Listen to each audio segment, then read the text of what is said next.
जब से हमारी शादी हुई वो यही चाहते हैं कि जो है ना मैं तलाक ले लूँ। हाजी नियाज अहमद, उसका चचा हाजी अयूब, उसका बहनोई था ASI है वो पंजाब पुलिस में, अब्दुल सत्तार। उन तीनों ने मुझ पे जो है वो तशद्दुद किया, मुझे मारा, मेरे बाल खींचे, जैसे कि आप देख रहे हैं यहाँ पे भी निशान है और ये भी उन्होंने मुझे मारा, इस तरफ भी है और मुझे अंदरूनी चोटें भी काफ़ी आई हैं। मेरे साथ कोई भी हादसा हो इसके ज़िम्मेदार यही होंगे, ये सारे, क्योंकि इन्होंने मुझे जान से मारने की धमकियाँ भी दी हैं। उर्दू पॉइंट की वीडियोस देखने के लिए हमारा चैनल सब्सक्राइब कीजिए और बेल के आइकन पर क्लिक कीजिए ताकि आप हमारी तमाम आने वाली वीडियो से बाखबर रह सकें।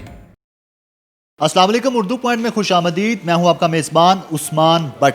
नाज़रीन, हमारे मुआशरे में ख़वातीन पर तशद्दुद के रुझानात बढ़ते जा रहे हैं। हर आए दिन किसी ख़वातीन पर तशद्दुद किया जाता है, कभी उनके ससुरालियों की तरफ से, कभी उनके अपने घर की तरफ से। हमारे साथ पायल चौधरी मौजूद हैं जिनके ससुरालियों ने उन पर तशद्दुद किया। आखिर क्या वजह थी कि उनके ससुरालियों ने उन्हें तशद्दुद का निशाना बनाया और उन्हें अपने घर से निकाल दिया? हम पायल चौधरी से जानते हैं जो कि इस वक्त हमारे साथ मौजूद हैं। हम तो अपने घर में रह रहे थे, हंसी खुशी अपनी ज़िंदगी बसर कर रहे थे। उनको कोई ना कोई तकलीफ़ जो है ना वो होती रहती है, वो हमें खुश नहीं देख सकते। अचानक ही वो आए हैं, तो मेरे जो हस्बैंड हैं वो नमाज़ पढ़ने के लिए गए हैं। तो जब वो नमाज़ पढ़ के वापस आए हैं तो उन्होंने दरवाज़ा नॉक किया, मैंने दरवाज़ा जाके खोला, तो उसके पीछे ही वो सारे थे। तो वो सारे हमारे अंदर घुस आए, वहाँ अंदर आके उन्होंने मुझे भी मारा, मेरे हस्बैंड को भी मारा। तो बहुत हम पे तशद्दुद किया हमारे घर में घुस के। तो फिर मैं गई हरबंसपुरा, वहाँ पे मैंने एप्लीकेशन भी दी है और मैंने उनसे अपील भी किया कि इनके ख़िलाफ़ कार्रवाई की जाए, पर्चा किया जाए। तो ये है कि मैंने मेडिकल भी करवाया है, तो उसकी रिपोर्ट भी मैं उन्हें भेज दूँगी।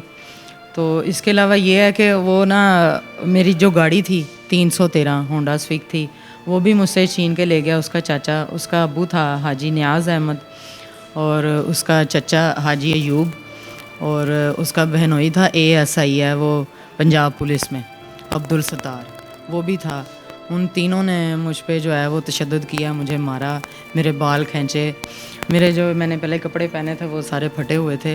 ये जैसे कि आप देख रहे हैं यहाँ पे भी निशान है और ये भी उन्होंने मुझे मारा, इस तरफ भी है और मुझे अंदरूनी चोटें भी काफ़ी आई हैं, जो वो मेडिकल में पता चल जाएगा कि क्या किया उन्होंने। जो मेरी सास है वो भी साथ थी, तो सब ने मिलके जो है मुझे मारा। फिर वो घसीटते हुए मैं बाहर गली में ले गए, वहाँ जाके भी उन्होंने मुझे मारा और ऐसे लग रहा था जैसे ना कि वो अगवा करने आए हैं।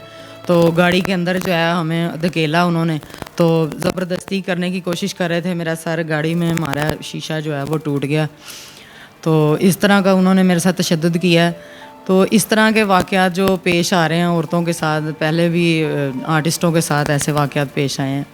तो मैं यही चाहूँगी कि ऐसे नहीं होना चाहिए। ये ऐसे तो हर बंदा ही गुंडा बन गया, बदमाश बन गया कि ना वो किसी आर्टिस्ट को देख रहा है, ना घरेलू किसी लड़की को देख रहा है, बस मारने की कोशिश कर रहा है एक दूसरे। और औरत पे हाथ उठाना तो पहली बात यह है कि मर्द का हाथ उठाना बनता ही नहीं है। फिर जो मोहल्ले वाले वो आए हैं तो उन्होंने कहा कि ऐसे औरत पे आप कर रहे हो।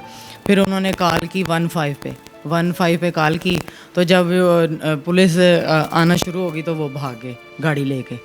आपके हस्बैंड उस वक्त कहाँ पर थे और आप क्या समझती हैं कि आपके ससुरालियों ने किस वजह से आप पर तशद्दुद किया? क्या समझेंगी आप? समझूंगी मैं यही कि वो ना जब से हमारी शादी हुई वो यही चाहते हैं कि जो है ना वो मैं तलाक ले लूँ। हाँ, वो चाहते हैं कि वो वापस आ जाए, मेरे साथ ना रहे, मैं उससे तलाक ले लूँ। तो उनकी यही है, इसी वजह से वो हमारे पे आके जुल्म करते हैं, तशद्दुद करते हैं, ज़्यादती करते हैं। और ये है कि निकाह करना कोई जुर्म नहीं है, ना ही तो कोई गुनाह है। तो इनके साथ ये है कि मेरी जो गाड़ी है उसका मुतालबा था मेरा। मैंने इनसे कहा जो मेरी गाड़ी आप क्यों लेके गए, मेरी गाड़ी मुझे वापस करो। 25 लाख रुपया मैंने दिया हुआ है और इन्होंने ब्लैकमेल हमें इसलिए कर रहे हैं क्योंकि उस गाड़ी के जो कागज़ हैं वो इनके पास थे, इन्हीं से हमने ख़रीदी थी। इन्होंने कहा कि हम ना आपको सस्ती दे देंगे, आप हमसे ले लें। मैंने 25 लाख रुपए पे किया तो उसके एवज़ जो है गाड़ी ले ली थी। फिर आए हैं प्यार से, मुझे कहा कि मुझे थोड़ी देर के लिए गाड़ी चाहिए, तो वो ले गए हैं। अब ये है कि एक रिमोट जो गाड़ी का वो मेरे पास पड़ा हुआ है और जो है उसकी जो ओरिजिनल नंबर प्लेट्स हैं वो भी मेरे पास पड़ी हैं। गाड़ी का भी मामला था, बस वो मैं आर्टिस्ट हूँ इसलिए भी उन्होंने ये हरकत की है। जब आपकी शादी हुई है तो उनको पता तो होगा कि आप आर्टिस्ट हैं, तो फिर अगर इतना मसला था फिर शादी भी ना करते। क्यों, क्या آرٹسٹ کے انسان نہیں ہوتے, آرٹسٹ بھی ایک اس معاشرے کا حصہ ہیں, آرٹسٹ بھی پرفارم کر رہے ہیں, اس معاشرے کو چلانے میں کردار ادا کر رہے ہیں.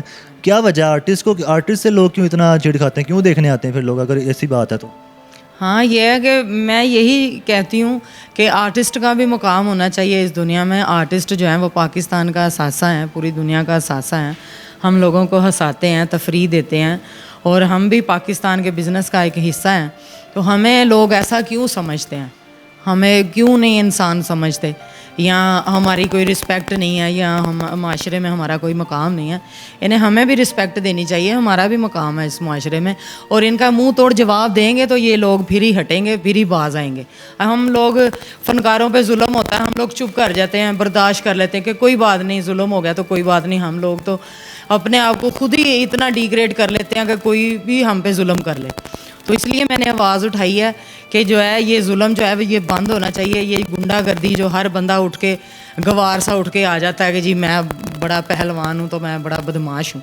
میں چاہتی ہوں کہ ان کو منہ توڑ جواب دیا جائے, ان کی دوبارہ جرت نہ ہو کہ یہ ہمارے گھر کے دروازے پہ بھی آ سکے. آپ کے جو منسٹر ہیں فیاض الحسن چوہان صاحب, ان کو پتہ چلا اس کے بعد ان کا کیا ریئیکشن تھا, کیا وہ کچھ کر رہے ہیں آپ کے لیے؟ نہیں, ابھی تو انہوں نے میرے لیے کچھ نہیں کیا. میں ہربنس پورے تھانے میں گئی تھی, وہاں پہ میں نے اپلیکیشن دی ہے. میں نے ان سے کہا کہ آپ جو ہے نا میرے ساتھ تعاون کریں, ان کے خلاف پرچہ دیں, اور میرے ساتھ کوئی بھی حادثہ ہو اس کے ذمہ دار یہی ہوں گے یہ سارے, کیونکہ انہوں نے مجھے جان سے مارنے کی دھمکیاں بھی دی ہیں. میں اپنے کام پہ آئی ہوں, میں نے نہیں چھوڑا ان کے ڈرانے کے باوجود بھی, کیونکہ میں صرف اللہ سے ڈرتی ہوں, مجھے بندے کا کسی کا کوئی ڈر نہیں ہے. اور میں حکومت سے یہی اپیل کروں گی کہ وہ ہمارا ساتھ دیں. نہیں, ابھی تک تو بس یہ میڈیا ہی میرا ساتھ دے رہا ہے. ابھی تک پولیس کا تو کوئی ریئیکشن نہیں آیا, نہ انہوں نے کوئی ان کے خلاف کوئی کارروائی کی ہے, نہ ہی کوئی مجھے کوئی فون آیا کہ بھئی آپ آئیں ہم آپ کا ساتھ دیتے ہیں. کچھ بھی نہیں, ابھی تک کوئی ایسا کام نہیں ہوا. میں والد ہوں, مجھے برداشت نہیں ہوا اور میں اسی لیے ان کو چھڑانے گیا ہوں. پھر اس نے مجھے دھکا دیا اور کپڑے پہنے, کپڑے پاڑ دیے ہیں, کپڑے میں ساتھ لے کر آیا ہوں. یہ ان کو لوگوں نے ظلم کیا, 2-3 دفعہ کیا ہے, 2 دفعہ دھکا دیا ہے. تو دھکے سے میں فرش پر ڈگا ہوں تو ادھر چوٹیں لگی ہیں. اپیل کرتے ہیں حکومت سے کہ ہمارا بالکل وہ ساتھ دیں اور ان کے خلاف سخت سے سخت کارروائی کی جائے, تاکہ وہ دوبارہ ایسا حادثہ کرنے سے پہلے 100 بار سوچیں کہ ایسا کام کرنا چاہیے یا نہیں کرنا چاہیے. اگر ان کی بیٹی یا ان کی بہو یا ان کی جو گھر میں ہیں ان کے ساتھ ایسے ہو تو وہ کیا ان کا ریئیکشن ہوگا, کیا ریئیکٹ ہوگا, وہ کیا چپ بیٹھیں گے؟ ہماری حکومت جو ہے وہ ہمیں تحفظ دے.